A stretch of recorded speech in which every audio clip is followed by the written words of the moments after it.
God to soak in you anytime I want to. But I can also go with confidence, Hebrews 3:12 saying. So when I go pray, I'm not looking at me. I'm going in him. I'm going because of him. So I'm going with the confidence that what the first John said, this is the confidence that we have in him. If we ask anything according to his will, he will hear us. That's good, you know, that's really good. So I'm going to pray with the confidence that God is going to hear me, even though some preacher might try to tell me something contrary. Why is he going to hear me? Because I have this confidence in Christ Jesus. I live and breathe and have my being. So since I'm faultless before God, I'm without blame and without reproof, when I go pray, that no matter how bad my day was, I'm going praying from this rest I have in Christ. So I'm faultless before God, so I can come boldly and have confidence that the Bible says, and the confidence that he will hear me. Why will he hear me? Because I'm in Christ. All the times I walk home from the drug hole, just feeling horrible, was my best prayer times. Oh, God.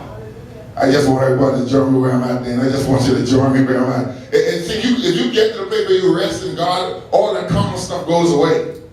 Your prayer life is not contingent upon your goodness, it's contingent upon the goodness of Jesus Christ. Your access to God is not contingent upon what you can do right or wrong.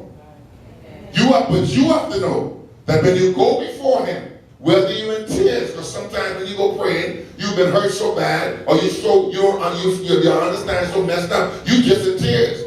But you can go before him with boldness, expecting with confidence that he's going to hear you. How many of y'all in your prayer times the enemy trying to convince you God ain't listening to you? That's just me. I don't know.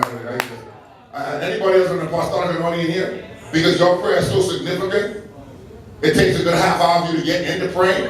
Because the enemy fights you for the first half hour in your prayer, trying to tell you wasted time and God ain't listening and what about this and what about that. But if you go with the confidence that says you're in Christ and you're praying from his rest, you have a promise from God, a sworn statement that he will hear you. So even though it looks like your prayer is knocking off the wall, he hears you. Because all that stuff is just tricks. Y'all didn't hear me. All those things, because they just tricks of the enemy trying to convince you that God will hear you. And if you don't understand your right, and his promise, then you stop praying. Has anybody ever stopped praying because the enemy put pressure on you? You can be honest about it. Ain't nobody looking. Just wave your hand like this. Don't nobody see. It happens. I mean, it took a while before I understood that I don't have to stop praying because God is hearing me. It seems like there's a wall there, but I have a promise that if I'm in Christ, because he's accepting his faultless, and because I've received that. See, y'all pray for me. I keep telling you, I love every one of you. I don't really care what you think. I receive salvation. I'm going to walk in salvation. I want you to walk with me, but if you don't want to go. So when I go pray, I'm knowing that he's hearing me. I'm not guessing about it. Of course, my mind telling me my prayer bouncing off a wall, or you were just mad at your wife. Your prayer bouncing off a wall. The devil is a lie. The blood of Jesus, not my anger, gives me access to be heard. And God said, if you're in him, Charles, I'm going to hear you every time you pray. And you also said, if you know that I hear you, then you should also know I'm going to give you what you asked for. Anybody have this kind of faith?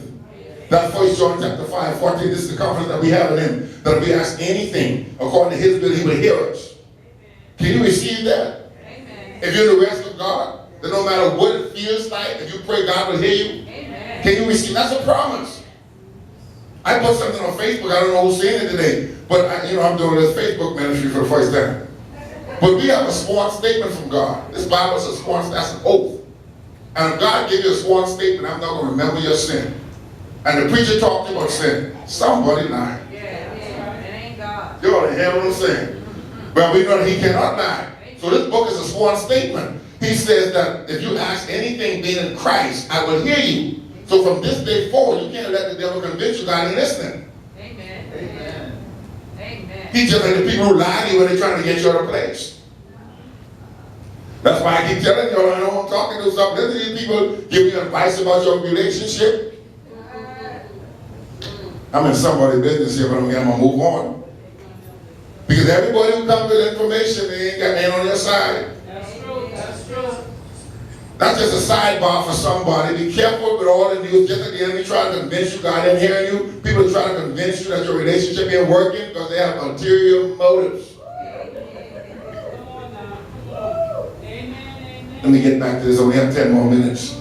So I have confidence that he will hear me.